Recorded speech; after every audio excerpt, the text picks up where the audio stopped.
All right, we're about to review the movie The Godfather. Brother Craig, it's on you. All right, great morning and grand rising, man. On this Martin Luther King Life Day, it is phenomenal to have this discussion. Today's film discussion is going to center around none other than Godfather Part One. God dang. This is one of the greatest films ever made.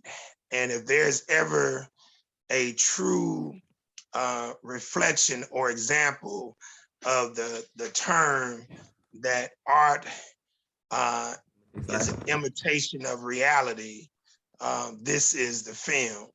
And so that's why I recommended this film to help start the year off, so that we can have a very good understanding as we get into this political season, with my city council race and the races that you guys have in Texas and other races that will be going on throughout the country.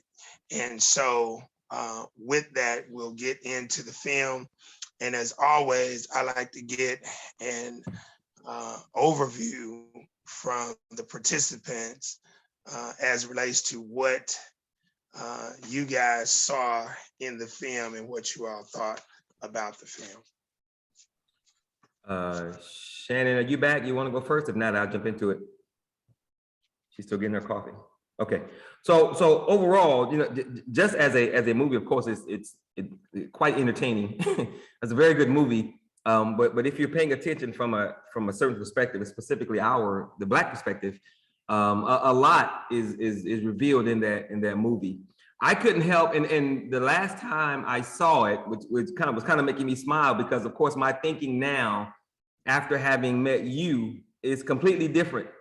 So now I am seeing all of the political tie-ins to power, and I am like, from the time that, and I think this is the first scene that it really hit me, from the time Sonny comes out and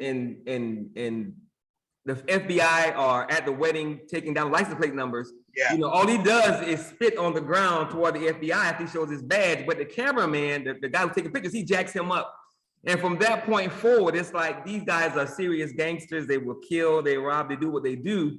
But when it comes to the political apparatus, where they know the power lies, everything changes. Yeah. And at the end, close to the end, when the Godfather says to Michael, I never wanted you to get into this racket, into this business, I was thinking Senator Corleone or Governor Corleone. Yeah. So they understand where the levers of power lie. And they respect those levers. Of course, they buy them off and everything else, but that was glaring to me, something that I most certainly didn't catch or pay attention to the other times I've seen the movie. So that was constantly shown to me, that their respect and understanding of where the power really is, and how we have to not only do what we can to have it on our side so we can use it, but we also have to buy it off and control it as much as possible. Yeah, that was heavy. All right, Sister Shannon. All right. You muted, Shannon. There we go. It was very eye-opening. Of course, like the first couple times I watched Godfather, I was a kid, so it didn't resonate with me. I didn't really pay attention to it. Very gangster movie. I mean, I don't even know where to start. I do like the entrance where he's talking and the guy's coming to him and asking him for help, and he's like, well, like, you haven't done anything for me. Like, why should I go out of my way and use my power? I'm the godfather of your son, and you don't even invite me over for coffee, pretty much. So why should I go out of my way to do something for someone who shows me no loyalty?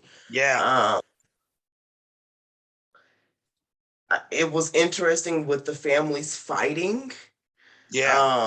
and how they were wiping each other out, like, and they was not Yeah. playing. Yeah. But very eye-opening when it came to the governance of things, the way to operate, you know, keeping everybody in line, making sure you're doing your part. If this is your assignment, get it done, no questions asked. Yeah. That's your overall view. Yeah, for the most part. I mean, there's definitely more into it, but I'll wait till we dive deep. All right, copacetic. That's good. And definitely that gets in. And I'm glad you pointed out the original scene because, as I always say, a lot is told about a film in the first 5 to 10 minutes of the film, and this was no different in Godfather. I saw this. I've seen this movie probably 10, 15 times.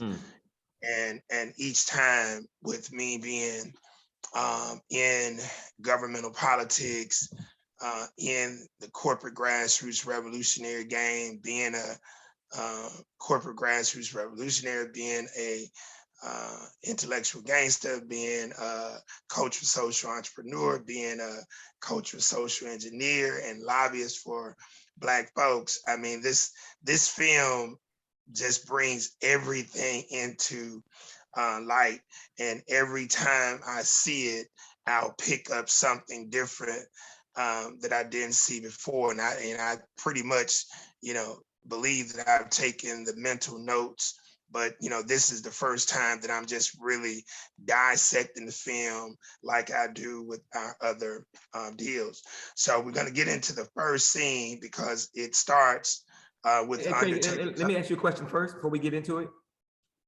In your opinion, is this the best gangster movie you've ever seen as it relates to what you just said, Art Imitating Life? Oh yeah. Oh, without a doubt. Yeah. I mean, without a doubt. Yeah. I mean, there is no other film. I mean, and I see a lot of films, but you got to remember this is made in the early 70s. Okay. So there is no other film that has been made that could even. I mean, this series, this franchise of The Godfather, it 1, 2, and 3. I've been waiting for goddamn 4 to see what Andy Garcia would do, and they just killed me by not doing a 4 because the thing about this film, they're taking not only real life in general, dealing with how the gangster world, the real gangster world of governmental politics connects with the gangster world of the underworld. And by the way, while I'm doing this, find that gangster meme that I sent to you, because it puts it all into perspective. And so, needless to say, this is the greatest ever. So as we get into the first scene, Shannon hit on the dialogue between Don Corleone, the elder Don Corleone, and the Undertaker. And the Undertaker is coming to Don Corleone for justice. He's coming to him for justice. And why is he coming to him for justice? Because his daughter was assaulted, brutalized, and interestingly enough, he said, but she was not raped. She kept her virtue, which we know that's a lie. She was raped because he indicated that she could not have children and whatnot. So the cultural piece in this is just so phenomenal. So I thought that was, if y'all go back and check out that, he made it very clear that she kept her virtue. Because the cultural dynamic of their religiosity is all tied into that. And, you know, we got to preserve the virtue. She fought and she got an ass whoop, but she did not allow them to take her virtue. You know, I thought that was powerful. I found an image when you're ready. It's FYI. Okay, see, go on and show that right there. Because this hits on it right here. And that's why I sent this to you months ago. Yep. That's why I sent it to you months ago, man. Yes, indeed.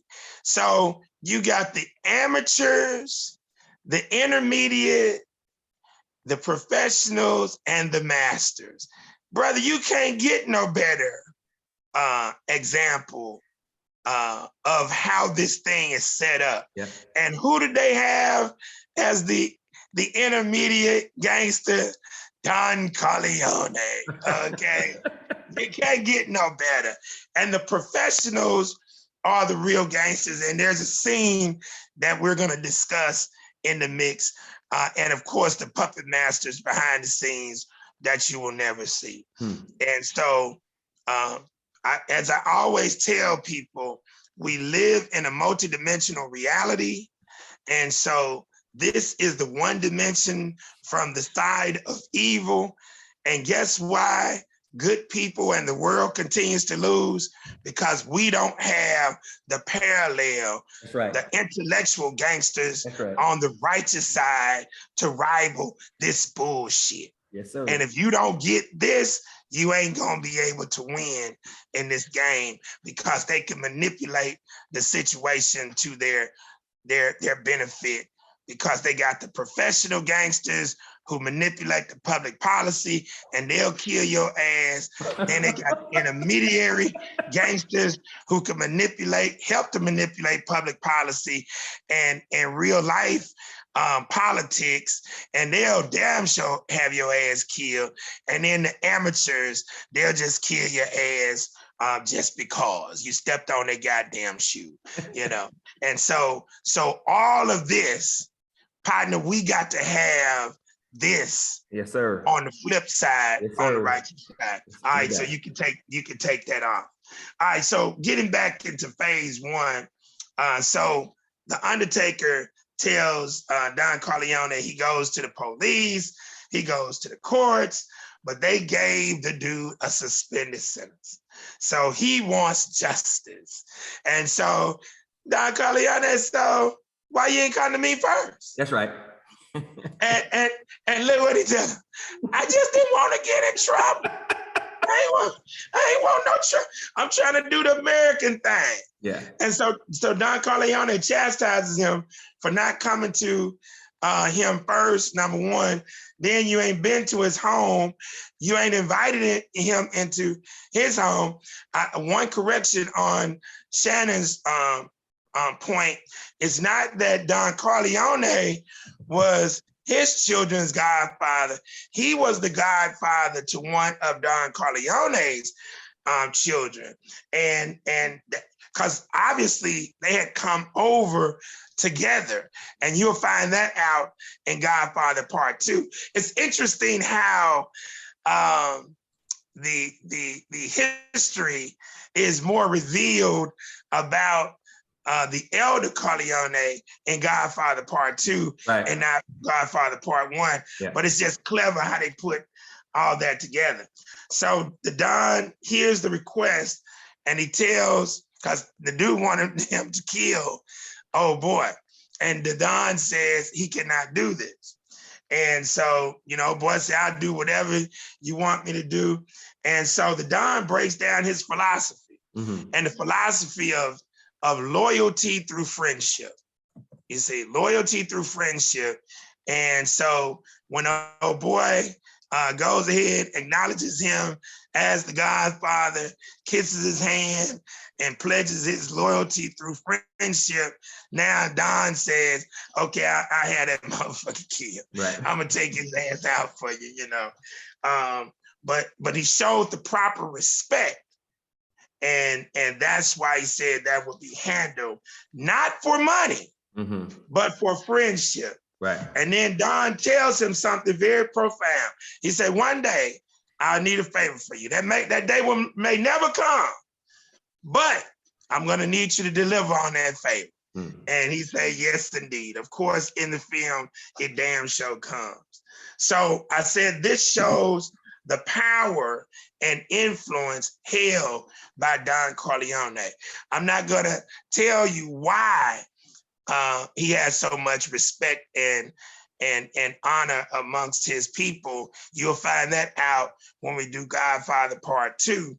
But you watch that, you'll see. Yeah. Now, what day did this all happen, and where did all of this take place? The day of his daughter's wedding. Yeah. And it had to be at his home, right? Yeah, at the family compound. Yeah. All right. Now, the other thing, I've been talking about the 6 pillars of empowerment. I mean, the creator dropped this on me over 2 decades ago. So now, what do we see directly of the 6 pillars of empowerment? The most important one that we see directly at the beginning of this film and throughout the film. Directly. It's not number 3, economics? Because it's not spirituality.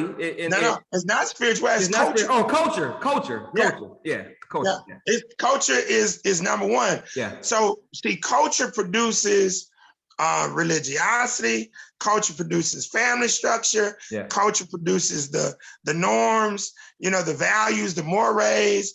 So all of that is a part of this. Yeah. So when we talk about La Cosa Nostra, it means our thing. This is our thing. And so Negroes want to emulate La Cosa Nostra, but what do Negroes lack? Culture. Culture. Exactly. Yeah. You see, and that's an interesting point, Craig. And I'm listening to a book now about the history of different gangs coming out of Italy. And what you just said is right. All of them have that culture. But what's funny is that the culture is steeped in so much violence. Exactly. To get what they want. It's like a lot of them started, I think 2 of the major ones out of the 3, La Cosa Nostra being one of them, they got their start out of people who were in prison. And they were trying to fight back against the government of that time. So they had to form a gang, but they were very violent from the beginning. Yes, sir. Yeah. Yes, sir. And it's built on that. it's built on it, right? Yes, but that goes back to what? How nature is structured. Yeah. Nature is structured based on violence. That's right. Yeah, you got to survive. The lion, the lion don't go motherfucker have no negotiation with the goddamn gazelle. That's okay. Right. That's right. I mean, it's violent every day. We've just been shown. And let me say this: when it comes to humanity, especially on the righteous side of the equation, and I had a discussion about this years ago because this ties into today's Life Day celebration of Martin Luther King and his foolish promotion of nonviolence. Because the opposite of nonviolence is what? It would have to be, the opposite of nonviolence?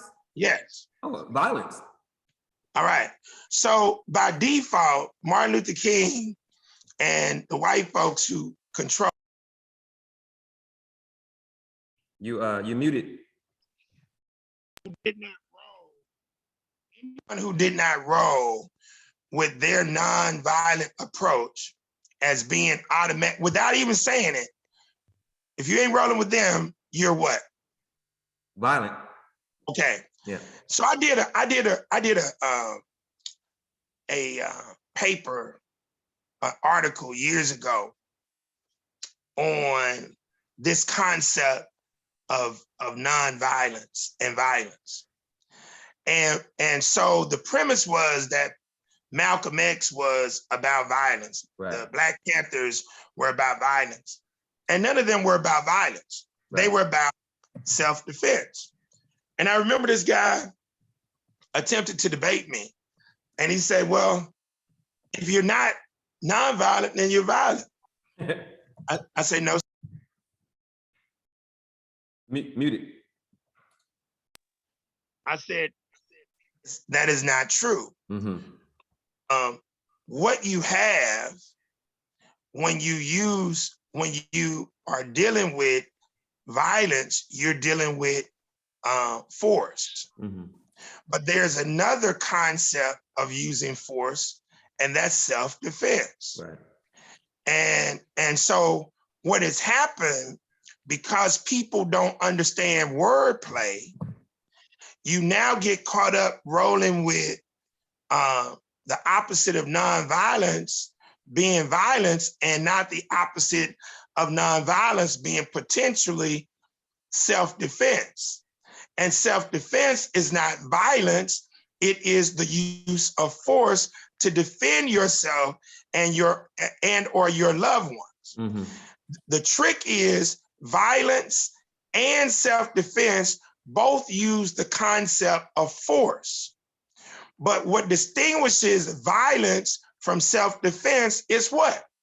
The intent of the usage of violence. Yeah, the motivation. Okay? So that's very important as we go through this, because what they are doing is goddamn violence. What a righteous entity, intellectual gangsters have to use is self-defense. We got to get to a point of understanding that you're not going to pray and wish and hope evil away. That's right. Evil is going to have to be put in check with force. Right, for sure. Okay. Now there's some clever things that we can say and, attempt to be diplomatic as what happened here. But at the end of the day, you got to always know force is going to be used. Right. Yeah. It has to be used. Yeah, because it's definitely going to be used against you. It's definitely going to be used against you. For sure. So I wanted to bring that point out. So now we get into the scene where Michael Corleone, the future Godfather, the real reflection of the elder Godfather, enters the scene in his military uniform with his lily white. And one would say, why would Michael Corleone, someone who, as you see in the film, is completely dedicated to his father, his mother, why would he deviate and try to get with a white girl versus an Italian white chick? And it's real simple, because his father had programmed him to fit in. Yeah. And he wanted him to be a senator. He wanted him to be a lawyer. So who did he need to fit in to this white construct? Lily White. Exactly. The black man's elixir.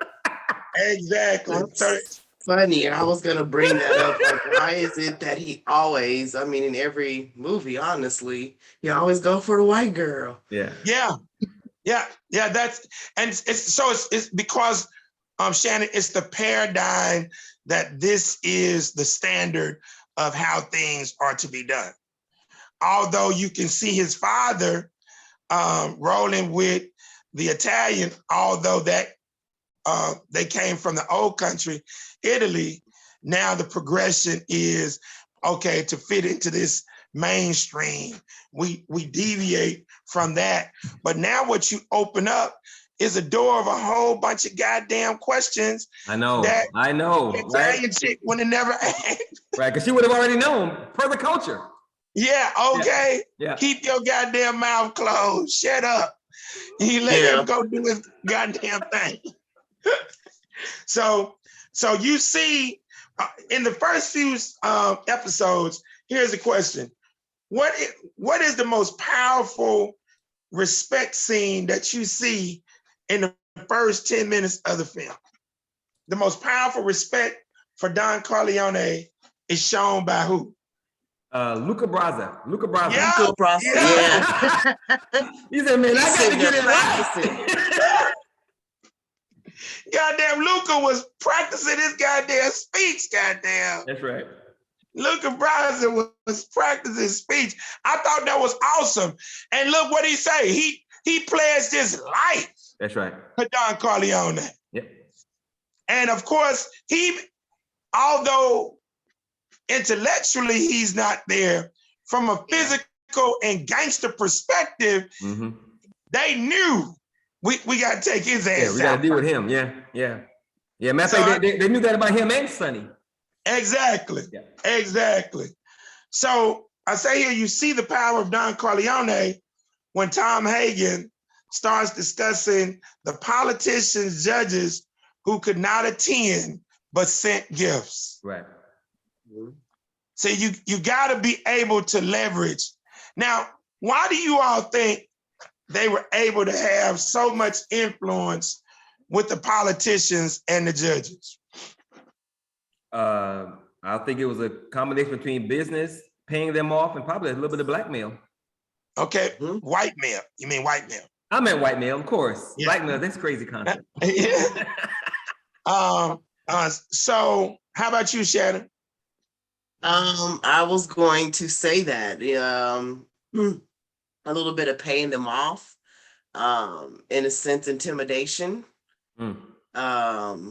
Yeah, he was very well connected, to the point where they were pissed off that he wasn't sharing his connections. Yeah. So what way do you think he was the most effective way they paid him off based on their businesses? I think I know the logical answer, but I'm trying to answer it per your question. So I'm thinking the ultimate answer is votes. But you said based on their business. Yeah, so based on their businesses? Because you said the business and the payoffs and whatnot. So what is it about Don Corleone's and the mafia's business that influenced the politicians and judges the most? Well, I think they were they were dabbling into gambling, but then they got into that heavy later on with Michael.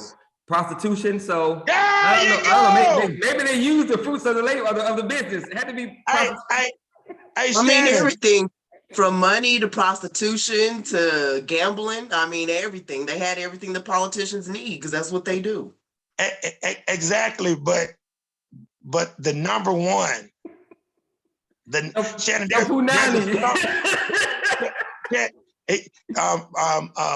the Undertaker. So Shannon, Tamani just hit on the politically correct term punani, but in Houston they have a rap song, and it came out back in the 90s, and it was just one word: pussy. Pussy. Look, my brother used to listen to that song. Okay, pussy and alcohol. That's UGK, right? That's crazy. Yep. Okay, now you're gonna see that. Go look at Godfather Part Two. You're gonna see that with the senator, how they set him up. That's right. It's a smooth setup too. Smooth. Oh, that was nice. Smooth. Yeah. Okay. So beyond money, they say it rules the world. Yeah. Hey, I'm telling you that there is the biggest white male tool that they were able to use to leverage the politicians. And so the money comes second, but the punani, the money, they had them. And let me add, Shannon said intimidation, which also falls in line. If you don't, I don't say kowtow, but if the initial lures don't work, as we saw later on in the movie, they're gonna get your attention. Oh yeah, they're gonna get because what's the number one line of all Godfather's movies? Shit, make you an offer you can't refuse, goddamn. Gonna make you an offer you can't refuse. Yeah, I'm looking forward to them days. All right. Which now that leads us into Mike starting to talk too damn much, but he's telling Kate the story of how his father, Don Corleone, got Johnny Fontaine out of a messed up contract. And by the way, who is Johnny Fontaine? The entertainment piece of the revolution.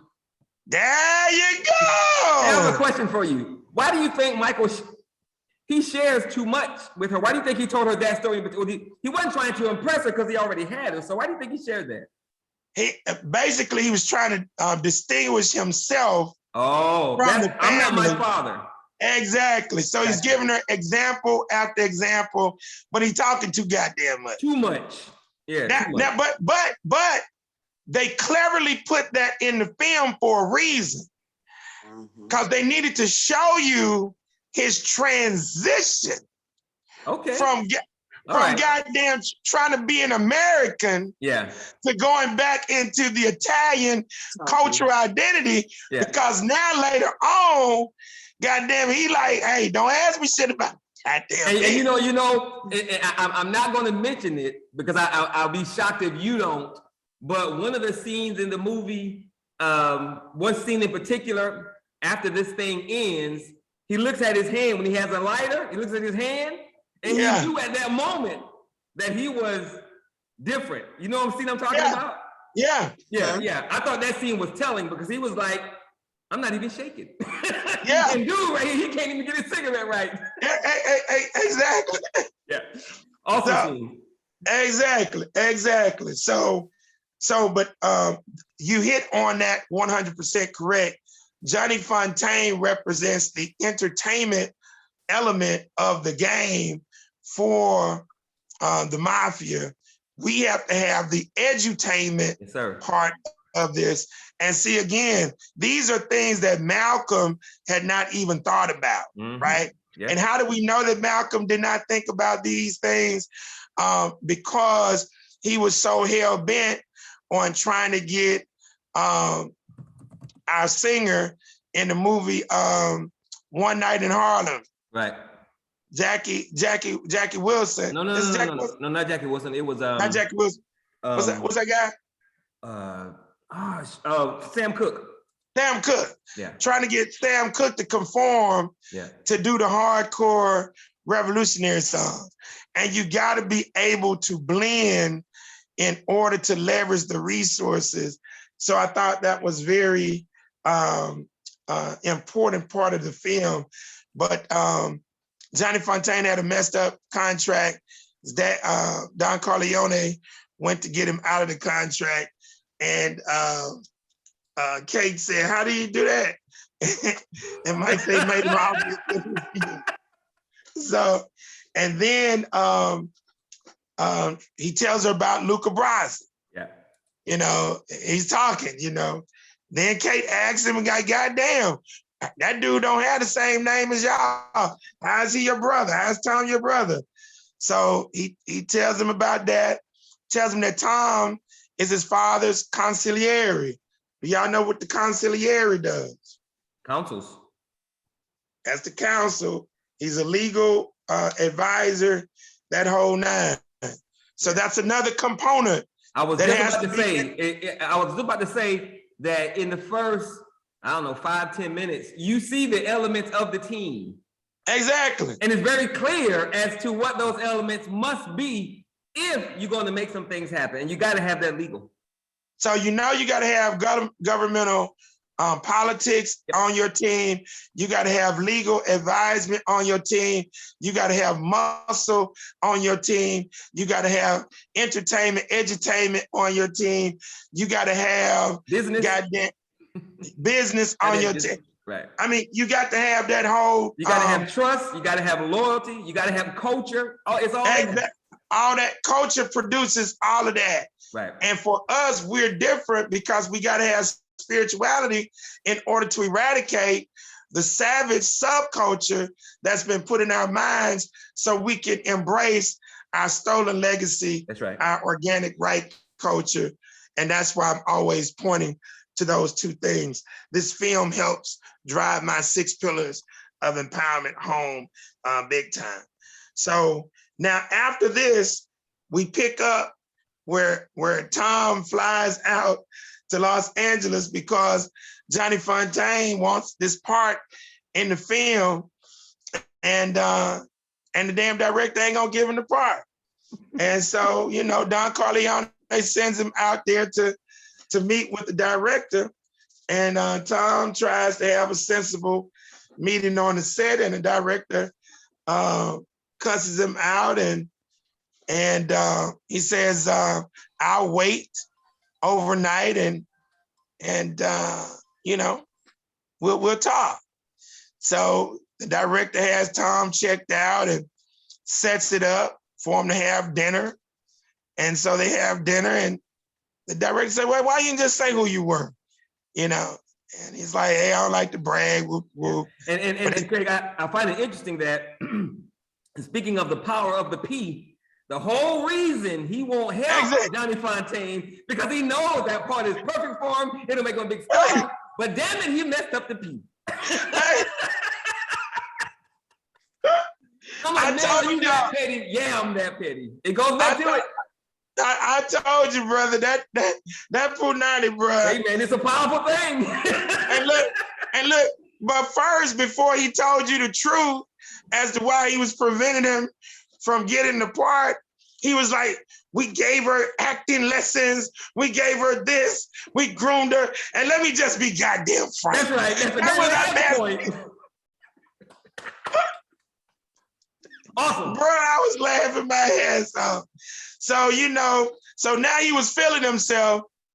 So he's like, "Hey, before then, because this leads up to that next scene, he was showing Tom around and showing him all his material trappings and the goddamn horse. The horses he paid $600,000 for. He ain't gonna race him.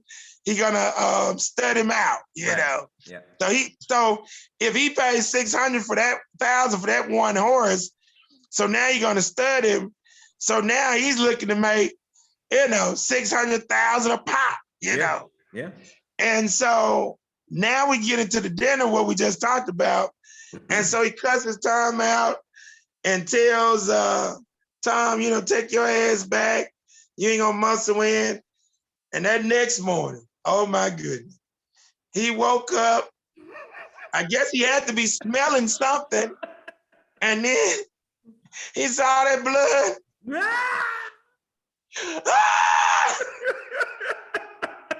I bet he was on the phone after that. Man, what you need? Needless to say, Johnny Fontaine got that damn part.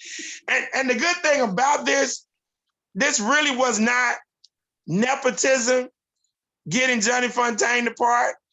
Initially, if you didn't know better, it sounded like it, but the damn director agreed. He's perfect for the goddamn part. Right. This will make him a star again. And goddamn it, he ain't gonna be a star again, because he ran through my best piece of Punani. Yeah. And so Johnny Fontaine wasn't lying, and Don Corleone stepped. You muted.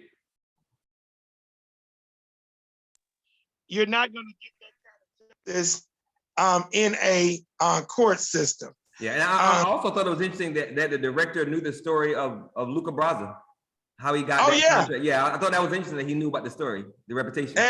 Exactly. Yeah. So what I said there, you must show people force. Yes. That's all the majority of people are gonna deal with is force. So Tom Hagen broke down the politics of going into the drug game. Now we get to the scene where we're back, and now we're talking with the Salazzo cat and the Italian drug dealer. And so they're saying that this is the future, which of course it happened to be, but you can kind of see the politics that Don Corleone didn't want to get into that realm. Right. But they needed Corleone because Corleone had what? The influence, the political influence, connections, and protections, the judges. Exactly. Yeah. The control, the leverage in the political realm. So Corleone knew that that's a different deal when you bring drugs in the mix. And he was right, because when you bring drugs into it, that changes your support. Exactly. So Don Corleone met with Salazzo, and again, Salazzo wasn't exposing the full deal. So now you have to unravel who's behind who, because all of this was a setup Right. in order to now maneuver. Yeah. And so, needless to say, this would have made the other entities more powerful against Corleone. They pimped his constituents and then they would have iced his ass. Yeah. So Corleone. And I'm glad you used that word powerful, because I was thinking as you was talking, it reminded me that I was thinking as I was watching the movie that all of this is about power. Yeah. Somebody's always trying to vie for your power, and you got to always make sure your team is looking out for you and got your back, because there's always somebody who's trying to get your spot. Exactly, brother. Exactly. And so, but he met with Salazzo and he let him know that he was not going to go into the drug business. So as I had here, this was merely a test to see where Don Corleone stood, because again, some of the other family members wanted to move against him. And now we get the hot-headed son, Sonny, interrupting his father. I know. And Don Corleone shut him down. And after, and you don't do this in the meeting, you do it after the meeting, the Don chastises Sonny and tells him, never tell a person outside the family what you're thinking. Right. I thought that was profound. Awesome. Now, Shannon, in the 21st century, you ain't got to worry about people listening to that, because what do they do every day? They run their mouth, they tell everything. And what do they tell? And what do they tell it at? Everywhere on social media. On social media. I mean, look, I was just telling somebody this the other day. People are always posting, oh, pray for me and my family. And I don't want everybody praying for me and my family, because some of y'all don't have good intentions. Exactly. Yeah, this social media thing, when Sonny said that, I said, hell, he probably if social media existed back then, he would have waited and then got on social media and said, goddamn, Salazzo came in and motherfucker, he trying to make a goddamn deal, and my damn dad said that. Then you have to kill his ass. Yep. Then you have to kill him on the spot. So, but this is where we're at. So now, we're in a situation where Paulie, who is supposed to be the direct bodyguard for Don Corleone, he calls in sick. And so Salazzo, we find, worked for the Tattaglia family. Boy. And so now you got Don Corleone sends Luca Brasi to try to play a double agent role, but it was too obvious that was not a good play, because they knew how dedicated Luca Brasi was to him. So Don Corleone even makes mistakes. Yeah. You know, so needless to say, they take out Luca Brasi, and we'll see what happens a little bit later. But they ordered a hit on Don Corleone. And so they try to do the hit, and they hit him. They just don't kill him. And who's with Don Corleone on that day? Punk ass Fredo. Punk ass Fredo couldn't even get his gun. Man.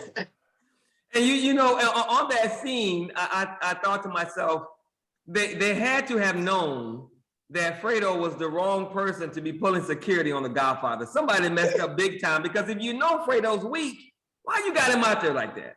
Yeah, bro. I mean, hey, bro, they got caught slipping, brother. So now Salazzo kidnaps Tarnhagen and brings him to a meeting to help leverage peace. I'm always interested in how this works. I'm gonna kill your damn Godfather, your partner, but I need you to leverage the goddamn peace. And it's just business, brother. It's just it ain't nothing personal. Yeah. Whenever I hear that stupid ass, do you know how stupid that is? That makes no sense. That makes no sense. Yeah. Because you making it personal by what you're doing to impede my business. I will smoke you, your child, anybody that looks like you, man. Please come on. Now. Exactly. You out of your damn mind. So the premise that money, status, and materialism is greater than family, life, culture is retarded as hell. It's psychopathic. It's psychopathic, bro. And that's how so much goes on in the world of evil, but that's the reality of evil people. Yeah. Culture means nothing. Family, life, ethics, morality means nothing. Yeah. Money, status, and materialism means everything. Yeah. And the power to determine whether you live or die, that's all that they're concerned about. Yep. So Tom makes a statement about Luca Brasi. I thought this was powerful. And Sollozzo said, already knowing that they had killed Luca Brasi, let me handle Luca Brasi. I thought that was very powerful. So we get to the next scene and they send Sonny a package and had Luca Brasi's vest and had the fishes in it. And Sonny didn't know what that meant. Right. And he's like, what does this mean? Luca Brasi swims with the fish. Sleeps with the fishes. Sleeps with the fish. Ooh. Sleeps with the goddamn fish. So now everybody's hiding out because, hey, the war is going on. And now Clemenza is told by Sonny, when Paulie comes in, he's still perpetrating like he coughing and shit. And so Sonny lets it be known, I need that cat gone, man. That's right. I need him gone.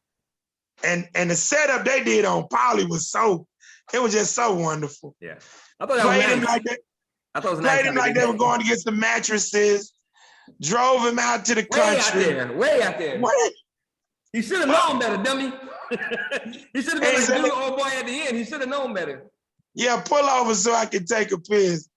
And they put that cap up in him and make sure they got the cannolis out the goddamn car. Make sure you get them cannolis. Make sure you get them cannolis. So now we get to the point, oh my goodness, we get to the point where Mike lets it be known, I'm willing to take Al Sollozzo and the damn police captain who done did this to my father. They think it's funny, but it's a great time where this is now getting ready to come out. But Mike tells Kate, this is before he gets busy, he tells Kate he doesn't know when he's gonna see her again, because he know what he gotta do now. Yeah. He gotta go into the family business. Now Mike said this before he actually commits the self-defense on behalf of his father. Yeah. So Mike catches a cab to the hospital to see his father, and everybody is gone. So now the setup is there to take his dad out. So Mike immediately senses the setup, and the nurse tells Mike that the police told the security to leave. And they did it. Now, I thought that was suspicious to me at first, but the police captain clarifies it. They arrested them. Yeah. And so, and now a few scenes later, you're gonna see why it's important to have a solid lawyer on your team. But Michael tells the nurse that the men are coming to murder his father, so they gotta move him. The baker, Enzo, comes to the hospital, and Mike uses him as a decoy. And Enzo was scared crazy, which is getting to the point where Tamaki is talking about. So the hitman came but left, and the cops then drove by because they got to complete the job. Yeah. The captain hits Mike in the jaw, but now Hagen shows up with Clemenza and the squad, And I thought that was powerful when Tom tells the captain, that's right. He's being a private investigator. So he lays it out. Hired to protect Don Corleone. He breaks down the legal dynamics of the case. And that's why you got to have the team. You got to have the team. And the team got to know what they're doing. The team got to be solid. Exactly. You would have to show cause in court. and so now they have the meeting with Tom, Sonny, Clemenza, Mike, and the others. And Mike lays out the plan to kill Salasso and the dirty cop. Yeah.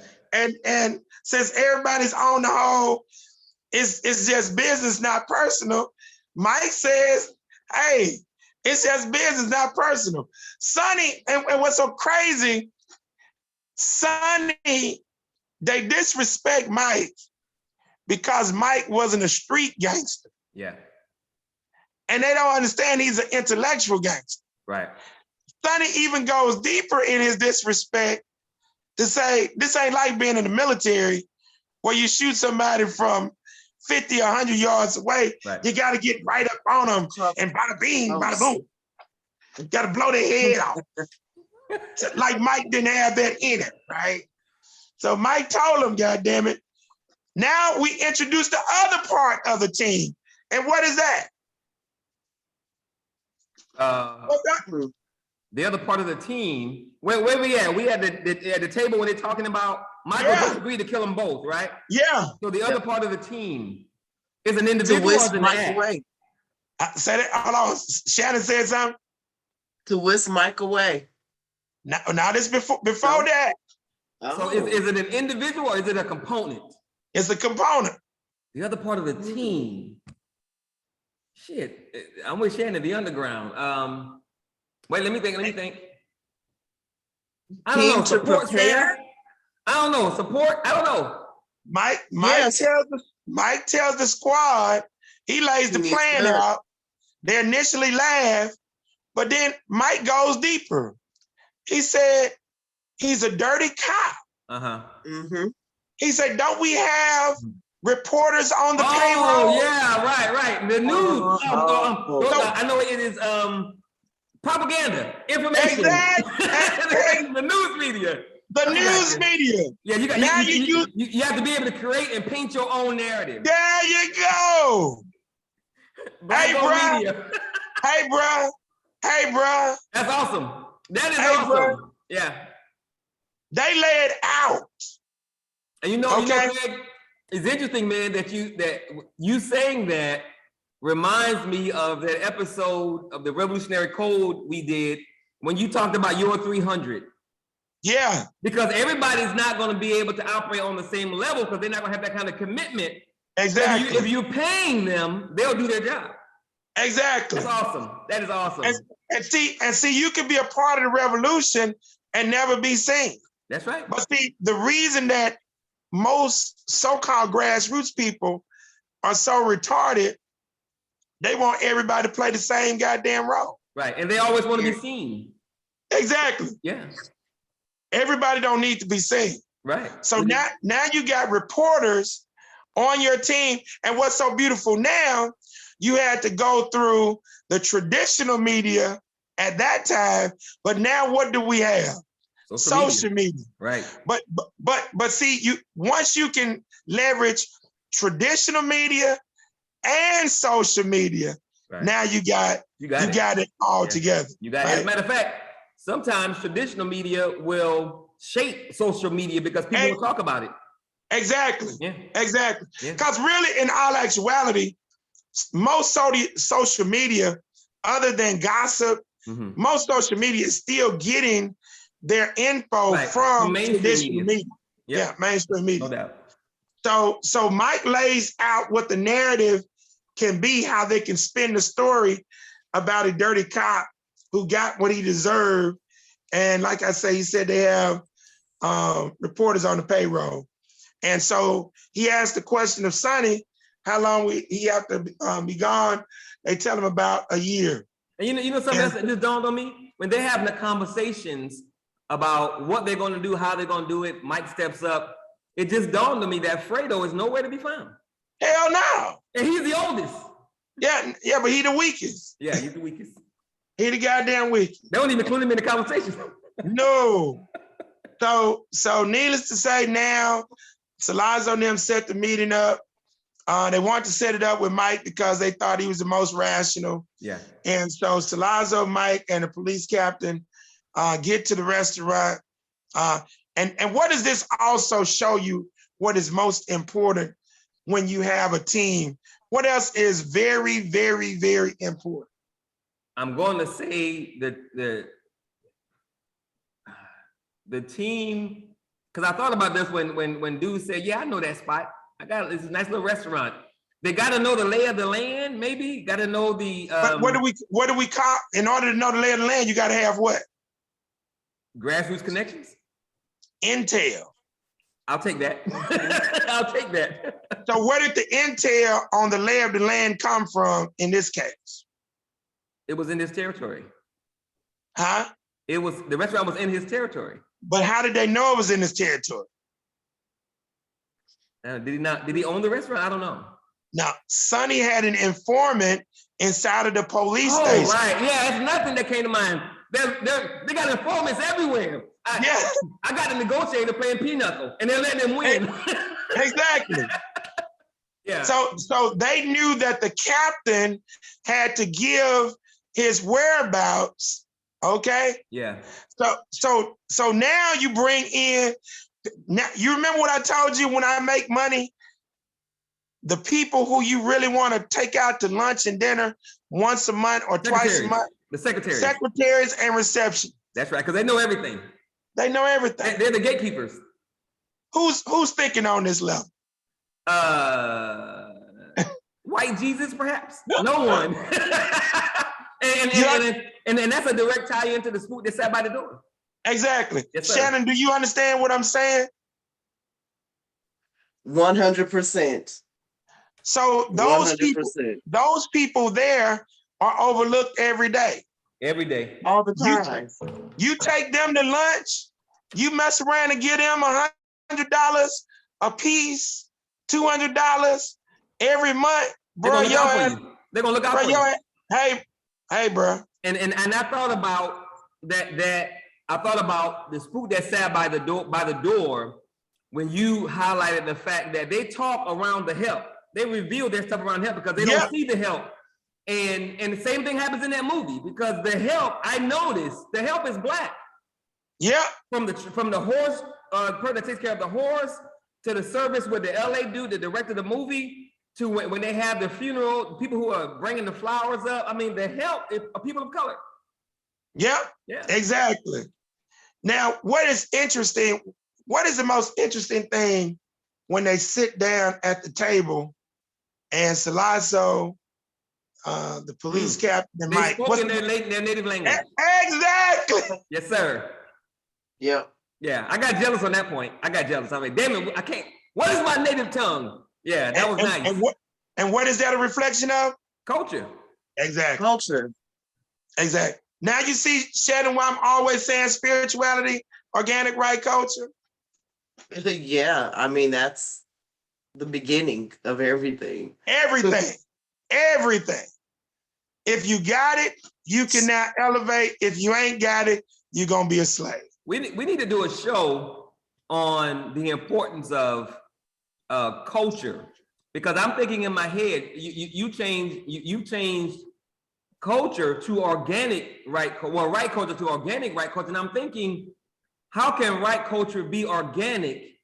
It seems like you have to lead it and shape it and mold it because we don't have it. So we got to bring it in. So we got to have a conversation about that because I got to understand. Now, I'm gonna tell you why I enhanced the term. When I started thinking about it, I had to move it beyond the needle of just us. Mm-hmm. See,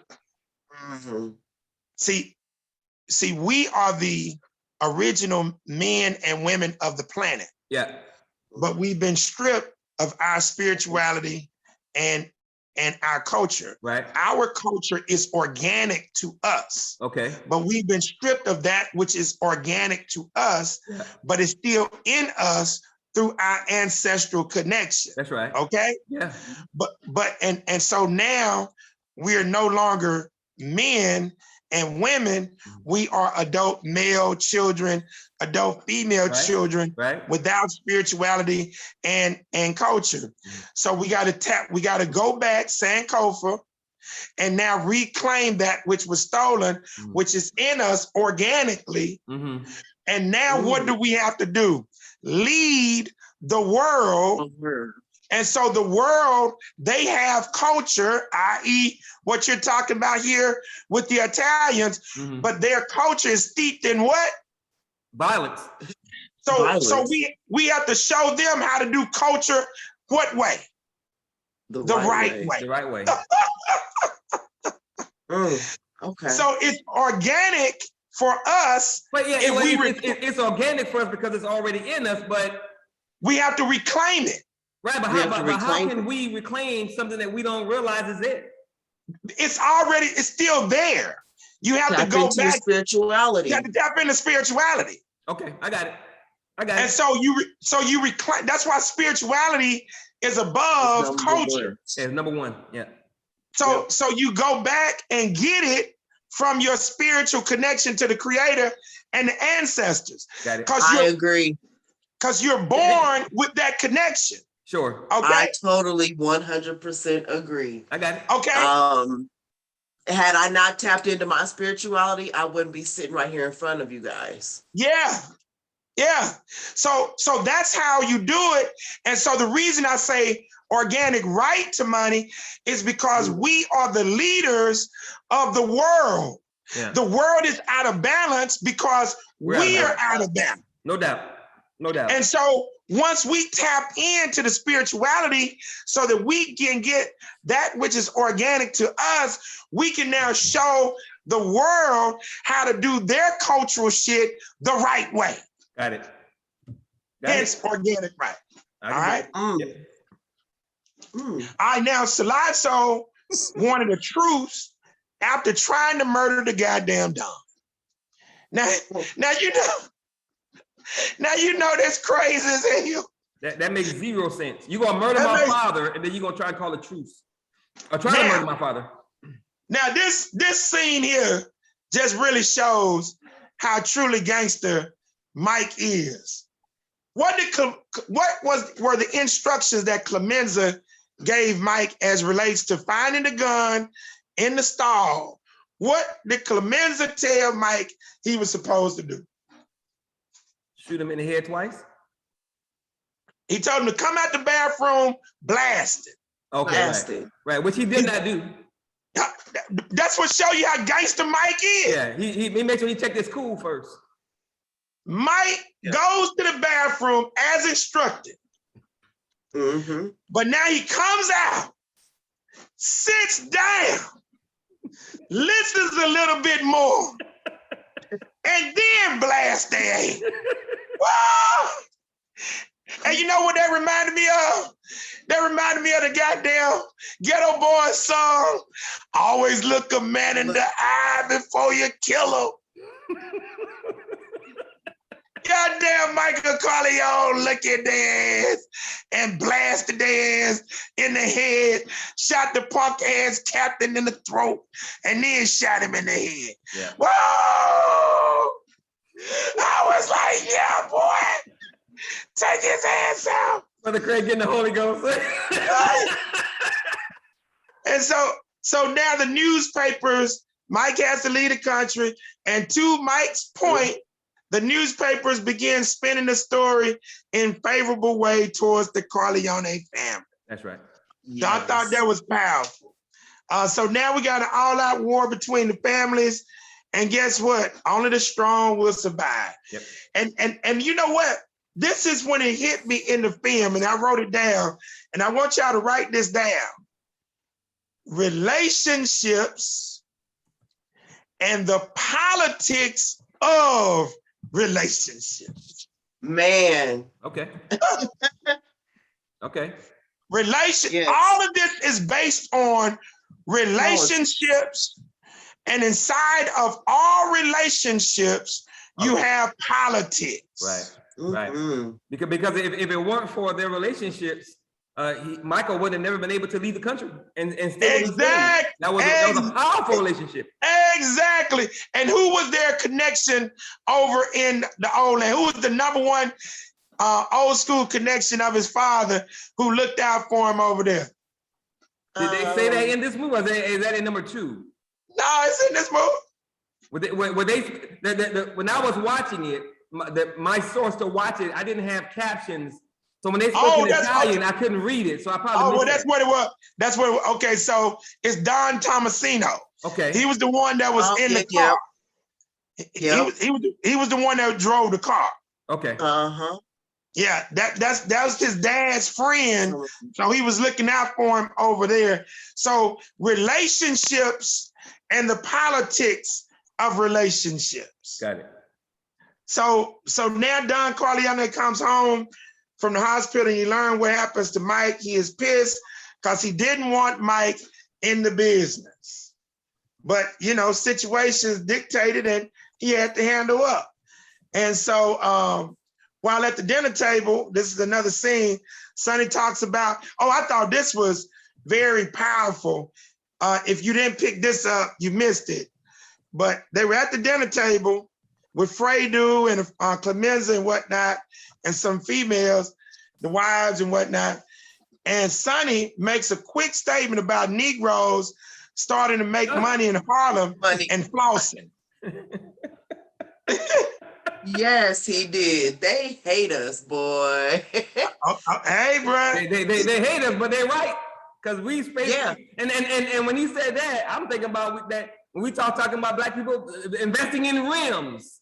Still doing the same crap. Still doing the same crap. Man, really. And I was having this conversation with some younger cats the other day. And I said, if you guys really pay attention, most of the most richest people that I have met shop at Goodwill. You never know I've met some of them. I know. And then you would never know because they're shopping in Goodwill and they're coming in their station wagon and their Adidas and a little off-brand jacket. You would never know that these people are millionaire and billionaires because you're judging the materialistic aspect, and that doesn't always give way to who and what a person really truly is. And a lot of us as Black people are caught up in that. Yeah. If they ain't flossing or competing with the Joneses, then they're broke. They ain't got nothing. They don't know nothing. And if you haven't read it, Shannon, check out the book, The Millionaire Next Door, because exactly what you're saying is what that book is about. People with money don't show you that they got money. They got two credit cards. What is a JCPenney credit card? They drive an average late model sedan. Most of them shop at Walmart. So what you're saying is the truth, but we've been so denied our natural a human's natural right to be seen. We're gonna do every single thing we can to be seen. And for those of us who have some sense, we know, boy, you ain't got no money. Cut that out. Yep. But that's what we do. And it's across the board. I got $100,000 on my neck. That's right. Ooh, and you ain't got no house. Yeah. Or no land. For real. You can't even feed your kids. Yeah, for real. Yeah, it's a problem. And Sonny and them hit on that at that scene, and I thought that was profound. That they would reference that, because now we're talking about, and this is why this film also is so important, because they're giving historical accounts of what's going on. Mm-hmm. They're doing that in Godfather Part 1, they're doing that in Godfather Part 2, and they're doing that in Godfather Part 3. So if you study history, you'll know exactly what they're talking about in general. Okay. I don't think I've ever seen an Italian gangster movie where they don't talk about Black people like that. I don't think I've ever seen one, because they all do it. Say that again. I don't think I've ever seen an Italian gangster movie where they don't talk about Black people like that. Well, this one was very literal, especially the other scene that we're going to talk about in a few seconds. So Mike goes to Italy to hide out. Don Tomasino, now we're introduced to him. he tells Mike that Sonny sent word that his enemies know that he is in Italy. And also now Don Tomasino offers him the vehicle to ride because he's going up to Corleone, because that's not Vito Corleone's, that's not his real name. His name is really Vito Andolini. And when you get into Godfather Part Two, Shannon, you learn the history of how Vito Andolini ends up becoming Vito Corleone because of the long-standing beef that was going on. I'm just going to tell this little part, and because in Godfather Part Two, Vito Corleone is, real quiet and whatnot, and his husband was killed, and his goddamn brother was killed, and so she was begging for the Don Cheadle to not kill him, and she pulls a shotgun out on the Don. She gets blasted, and this is how Vito Corleone ends up coming to, Vito Andolini ends up coming to America, and they stamp Corleone on his deal because he was from the little town, the little village of Corleone. That's right. And so that's where the name comes from. But you find that out in Part Two. I thought that was very powerful. Yep. So Mike didn't want the ride, and so they go to Corleone, but they see something very strange.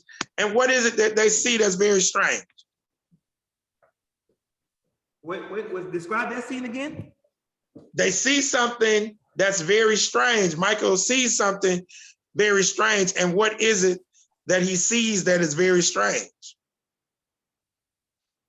When he gets to Corleone. Was that the procession of the people walking? I don't remember. He doesn't see any men. Oh. And so he asked the bodyguard, where are the men? Mm-hmm. And that gets to the point that you said earlier, that the vengeance has killed, they've all been killed off based on vendettas. Oh, okay. That was thrown in there. And so, of course, he meets a sister that catches his eye, Sicilian female, and his bodyguard say, Sicilian women are more dangerous than shotguns. So be careful, goddamn, as you approach. Now we get to them, since old girl caught his eye, we really get into the cultural aspect now, because Mike and the two bodyguards go to find out about the female who caught his eye. And they stumble upon this guy, and they're describing her, and it turns out to be her father. Mm-hmm. And so look at what Mike does. The bodyguard, one bodyguard was ready to leave. Let's go. And he said, go get his ass. That's go right. get, because Mike Ness is coming into his own now, That's right. you know. Yeah. And so I say here, this is a powerful scene that reflects the importance of cultural values. Mike's asked for his permission to see his daughter. And he tells the father who he is. He said, a lot of people be willing to pay for this information. Mm-hmm. And if you give it to him, your goddamn daughter will lose a father. Or you can gain a son. Or you can gain it. The choice is yours. The choice gonna be yours, bro. Right. Yeah, that was smooth. Bro, that was smooth move. That was smooth, bro. And our boy like pulling suspenders up. Welcome to the family. Right. Let's get to the business. Now, Shannon, why do you think I pointed that out in terms of the cultural values and juxtapose that to us in the United States? Well, for one, we don't have any culture and values in the U.S. Yes.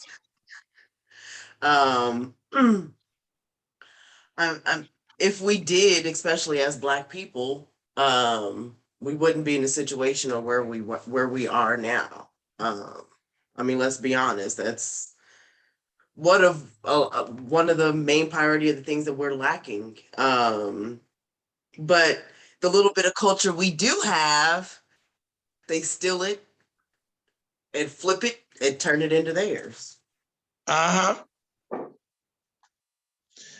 The other part of that, Shannon, when he went over there to find out about the female, he was asking the father for permission. You know that don't happen in the United States, right? No, not anymore. I mean, I think somewhat back in the days it used to. Exactly. If you have that old school value, I mean, in my family, most of the men who did come in to marry any of the women in my family, they had to ask the father's permission, which was interesting. Which was interesting, though. A lot of the Black fathers was lacking in my family. My family's full of fucking women, so you kind of had to go through the women as well to ask permission. And that don't even happen anymore. And that's where you have a lot of females making the mistake. And that's where the situation happened. Now go back to the beginning of the movie with the Undertaker and his daughter. See, she was trying to fit into America, bypass the father, and now she gets her wig split by some American white boy, and now he need Don Corleone to step in. Why you can't handle your own business? Oh, that's right. You don't want to get in no damn trouble. And it's funny because he says that. He said, I'm trying to do it the American way or the American. Thinking, it's funny because he's bought into the propaganda that America is now violent. Exactly. And so, but you now want Don Corleone to defend your daughter's honor and your honor, which is what you were supposed to do. Right. But you don't want to get in no trouble, but you want the Don to get in trouble. Yep. And so if this cultural idea was handled early on, now the vetting process is not just done by the female, but it's done by the father and the family. So I thought that was very profound. Again, culture is steeped throughout this entire film. So now we get back to Sonny. Now they're setting Sonny up. He finds out that his sister got her ass beat by the punk ass husband. And so he finds Connie's punk ass husband and he beat the shit out of him. I'm talking about he whipped his ass with a trash can, the top of the trash can, kicked him in his ass. Bit his knuckles. I mean, he beat the shit out of him and told him, if you ever did, now this is the part where you know Sonny ain't got no sense. He told the dude, if you ever do it again, I'm a kid. In front of everybody. In front of everybody. Okay. So Sonny just lost it. So we flip back to Mike over in Italy. He gets married. And again, more cultural practices on display. Now we get back to old buttermilk ass Kate in America. She don't even call. She go to the house and she want to find out where Mike is at. And Tom was so smooth with it. He said, well, just send him this note. He said, no, I can't do that. Because if I accept that, I'm being a part of saying that I know where he's at. Right. Just hold on. Look, Karen, hold on, Karen. He gonna holler at you at some point. And so now we get to the scene where Connie calls her mother and she gives the phone to Sonny and she tells him that her husband whooped her ass again. So Sonny's hot-headed ass, don't even think, rushes out to confront his brother-in-law, but it's all a setup. Yep. And this is a great example of irrational emotionalism. Yes, sir. And you cannot get caught up in that. So now we get to the thing where Tom tells Don Corleone to call the 5 mafia families for a meeting to end the war. And Tom calls the Undertaker to tell him it's his time. Well, Don Corleone tells Tom that it's time to end the war, but Don Corleone called Tom. And then Tom calls the Undertaker and tells him it's time to perform that service that he committed to at the beginning of the film. Yeah. And Don Corleone shows the Undertaker the body of Sonny, and he's like, man, I can't have him look like this to his mother, which is another part of culture, because although we still, for the most part, have burials, because a lot of Negroes don't be handling their business with insurance, cremation is becoming more and more an option. Yeah. Yes. So that was brought out. And so now we flip back to Italy. Don Tomasino tells Mike that it's become too dangerous in Italy and he needs to move from his current location. And he tells him on the day where he's teaching his wife how to drive. And so now we get to, yet again, another scene of betrayal. They're getting ready to leave. Mike is asking where the other bodyguard is at. And bodyguard leaves, set him up. They done put a bomb in the car. And that took me to the song by Bob Marley, Who Them Cap Fit, Let Them Wear It. In the song, Bob Marley says, your worst enemy could be your best friend, and your best friend, your worst enemy. Some will sit and drink with you, then behind they susu upon you, meaning gossip and lie. Only a friend know your secret, so only he could reveal it. So that bodyguard scene brought that up because he was used to try to take Mike out, and who he took out was his wife. His wife. Yeah. That is very important scene because he had gone back into the Italian deal, had he brought her to the United States, he wouldn't have had a lot of the strife he ended up having with the American chick. For sure. But it is what it is on that. The next major scene, the Mafia family, the 5 families meeting where they discuss drugs being sold. This is the meeting where Don Corleone calls this, and they break down the politics of allowing drugs to be sold by Negroes in the Negro community. And the guy said, they're animals anyway. That's right. Yep.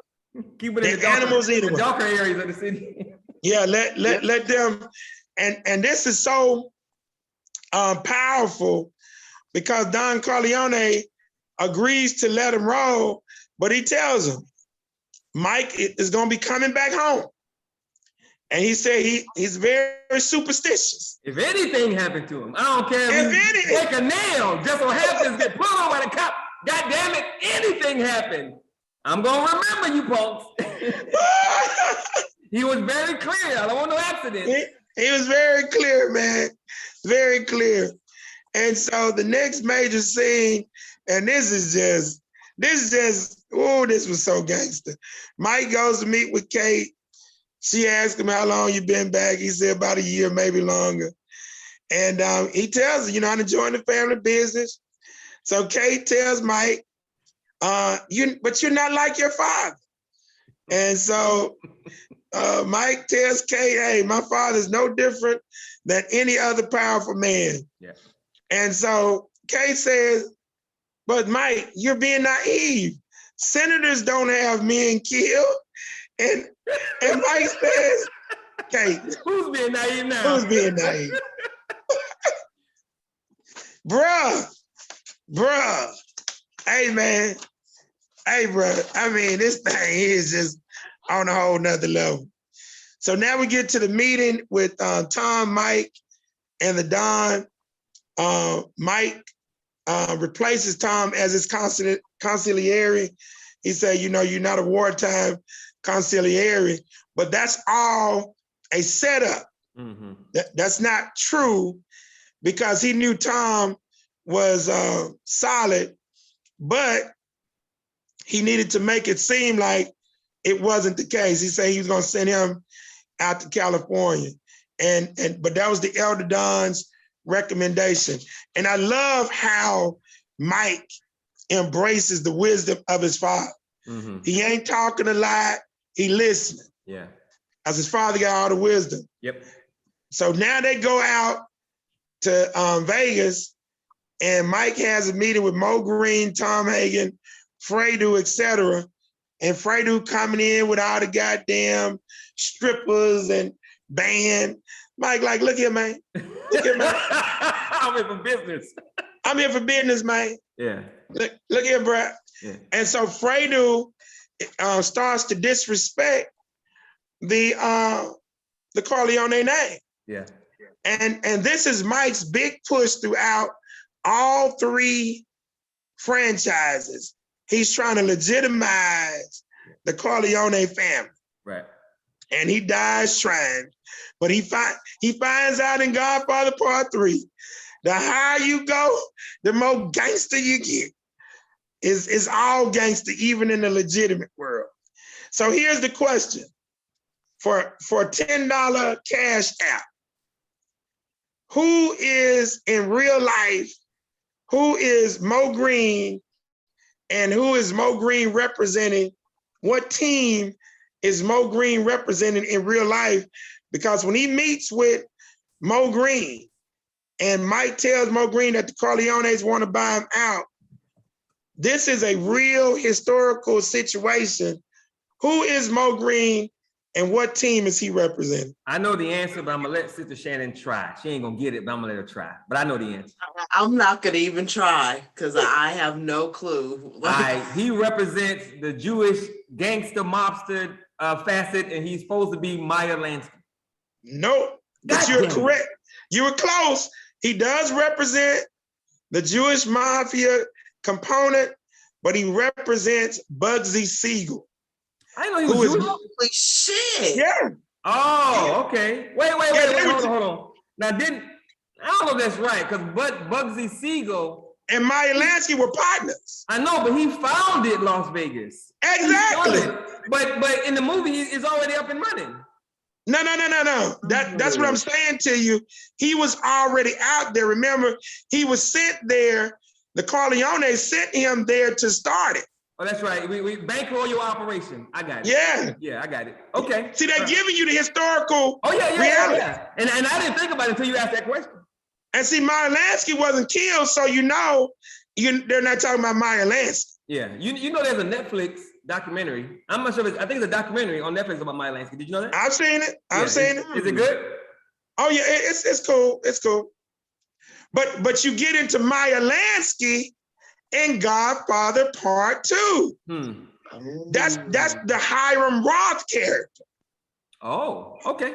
All right. That's who Meyer Lansky is in Godfather Part 2, right. Hiram Roth. Okay. So no, Bugsy Siegel and Meyer Lansky represented the Jewish mafia. Got it. Yeah, I knew that much.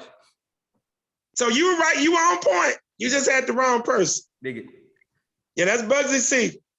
So man, this was powerful. Fredo. You know, Craig, on that point, it's interesting, and you said this earlier. It's interesting how Black people or Black gangsters want to imitate the Italian gangsters, but they only want to imitate the Italian gangsters when it comes to the violence. Exactly. They don't want to imitate when it comes to political connections or businesses or influence. They only want to do the base bottom line stuff and not the bigger, more grander things, which is just sad, because we won't take time to study and learn. Well, no, because we don't take time to study and learn, and our biggest accomplishments is the niggerish shit to us. Yep. And that also gets back to the lack of culture, because as I can appreciate this, every ethnic group has an underworld. Sure, of course. But when you lack culture, you're trying to imitate everybody else. And guess what? Everybody else hates you, so you end up hating yourself. That's right. So that was very, very powerful. And I put down here the mafia politics of pseudo-Jews versus the Italian mafia. Pseudo-Jews, I can dig it. Yeah. All right, so now we get the meeting with Mike and the Don and Don Corleone, the elder, and he's putting Mike up on the game. And I'm talking about, he's like, whoever comes to you, he letting him be like, because he knows he's about to die. Yeah. Whoever comes to you, that's gonna be the traitor. And Mike listens, he's studying, he's analyzing everything. And the Don is preparing him for his death.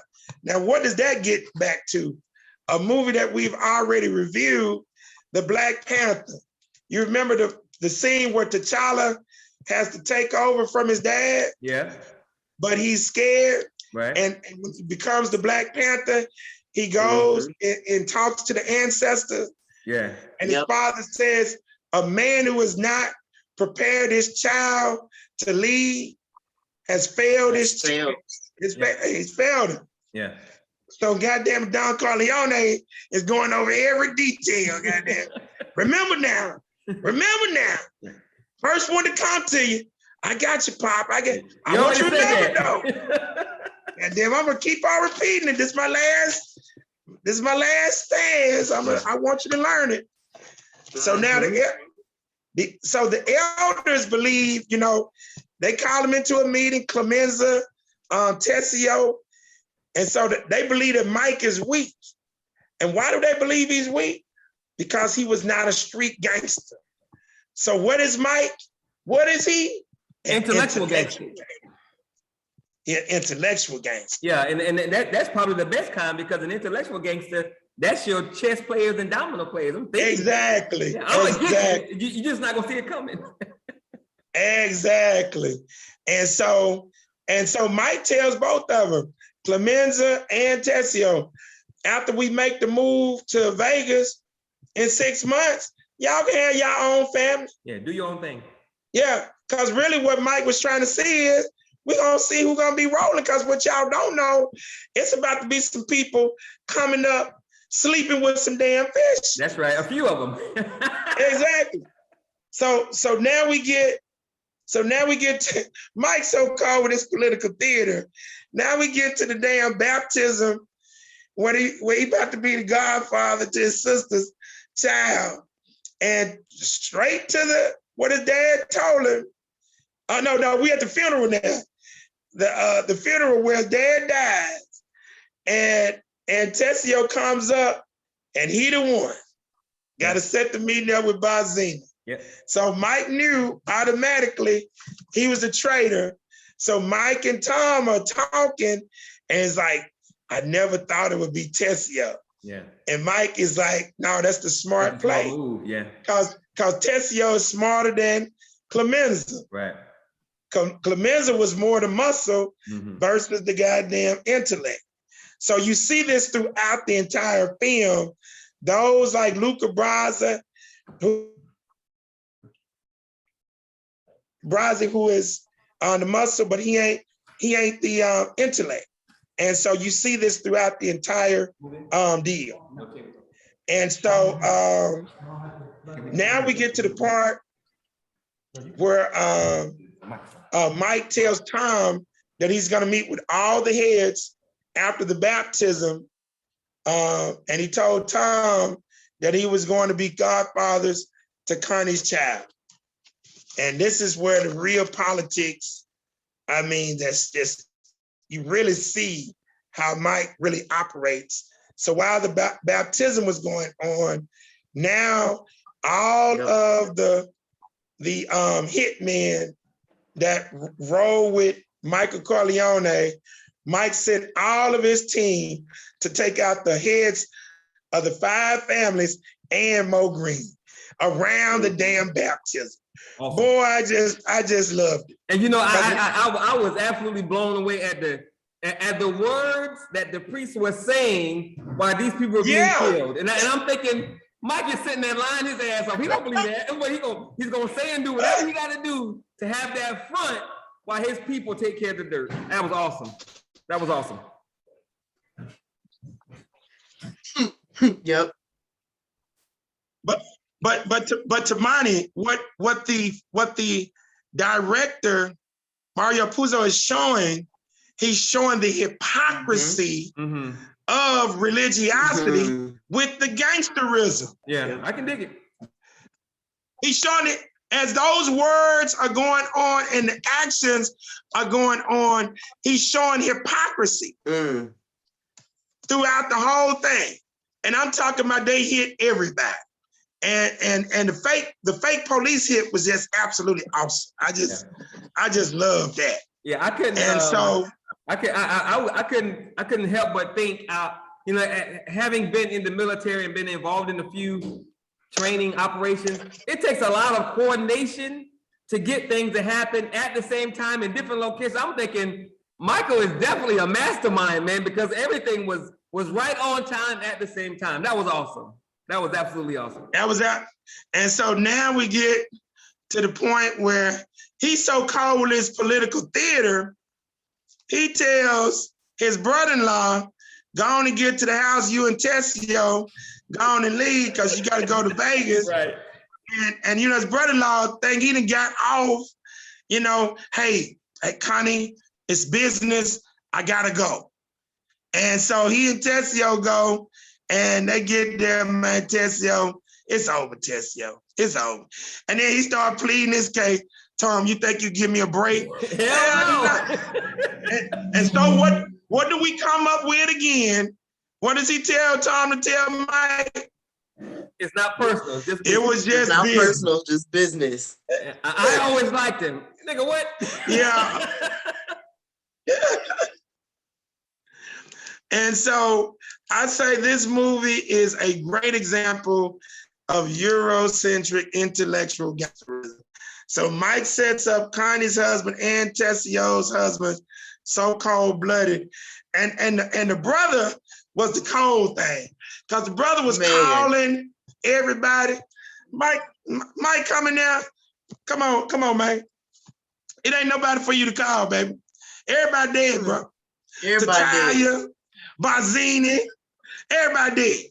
So what I need you to do right now is confess the truth. Come on now, because you thought that little ruse you played with my sister, he say, you ain't smart enough for a Corleone. What you think, we dumb or something? We saw Here's your that. plane ticket. Yeah, man, that dude had that man plane ticket, the luggage. That dude really thought he was about to get on. Like, yeah. Bruh. I'm out of here. That dude thought he was up out of there. Got in that car. He got to slinging around everywhere. and here Cardi find out that he gone. She run into the house. Oh, you cold-hearted bastard. How dare you? Girl, your brother's protecting you. You think he gonna let that fool live after he done set your brother up, you fool? But behind how many times? And you like, come on now. And then of course we finally get to Kate still believing she can ask about the business. And that goes back to what I said earlier, where he had been giving her so much information before he joined the family. But once he joined the family, baby, ain't no more information back. Yeah, did it. There ain't no going back. Once you in there, you better follow suit or you could be up out of there in no time. Exactly. Exactly. So that's my overview presentation for Godfather Part One. Any questions, comments, criticisms?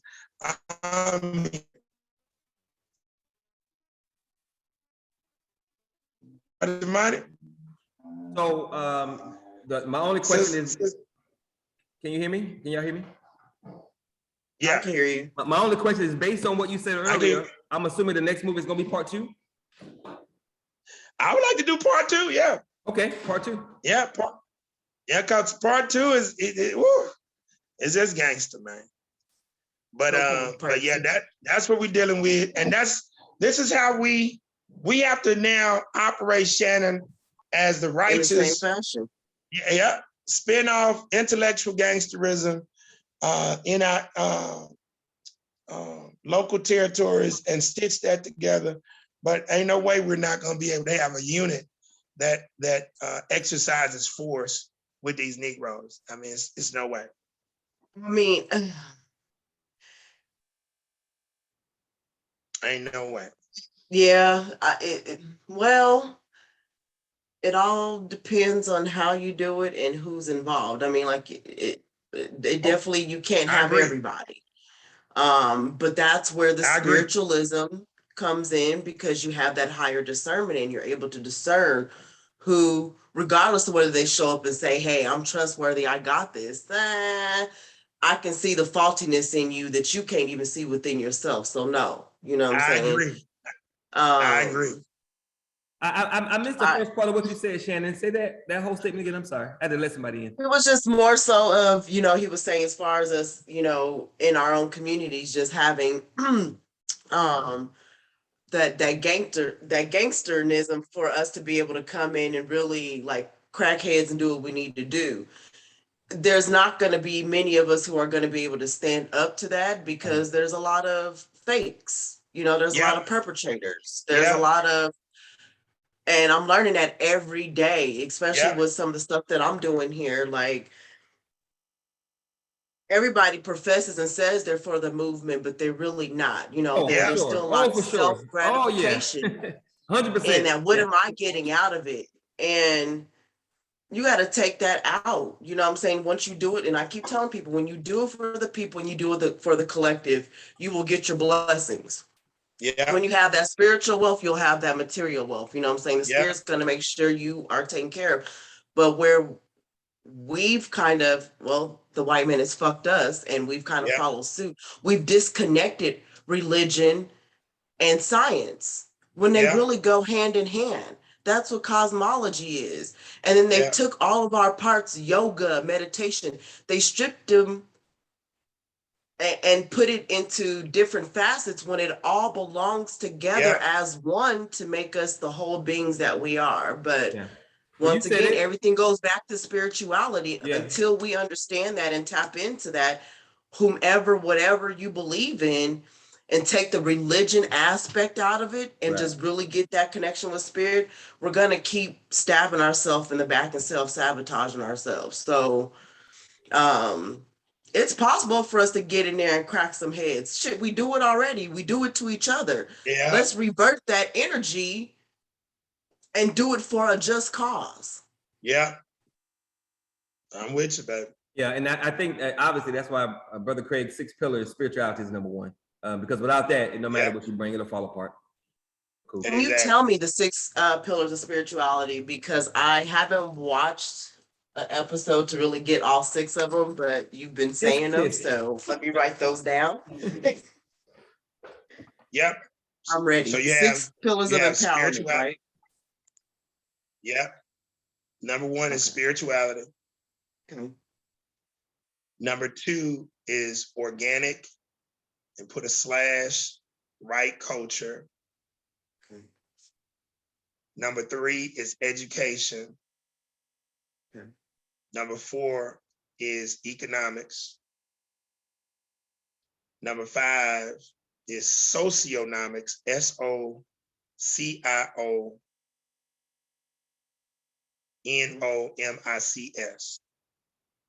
Okay. And then lastly is politics. Okay. And Shannon, you send me a text at 318-779-3087. Send me your email. When I get back to Shreveport tomorrow, I'll send you the definitions of those terms, and it'll make sense to you how all of those connect. You don't have to send it, Craig. You don't have to send it, because if she does her basic member training like she's supposed to, she already have watched those episodes and she'll already have it. Okay. So brother, everything you say, trust me, I try to make it available to these people who say they want to be black and build something. They just ain't doing what they're supposed to do. So don't even bother. She already got. No, you know what's funny is I just check marked off for everything, all of the videos and everything I have watched. And the last bit that I do got to finish watching is the Revolutionary Code. I've watched all the videos. I finished the Malcolm X. I've done everything except for the episodes on the Revolutionary Code. And that was on my schedule to do for today. And to that, I am going to retort and say, if you was following them in order, you would watch the Revolutionary Code first, because that lays the foundation for everything else. But anyway, I got to go. All right. You got any closing comments? No, that's it. Great involvement. And yeah, that'll be the next one. We'll do Godfather Part Two. Cool. Okay. Shannon, closing comments or questions for Brother Craig? Nope. Thanks for calling me out, Brother Tamani. It's what I do. Y'all have a good one. God bless. Always remember that no one can do everything, but if everyone does something, everything will get done. And always remember that nothing is more sacred than the liberation, salvation, empowerment, and freedom of black people. Because the black people don't make it, we ain't going nowhere. Y'all have a good one. God bless. Exactly. All right, peace. All right, good.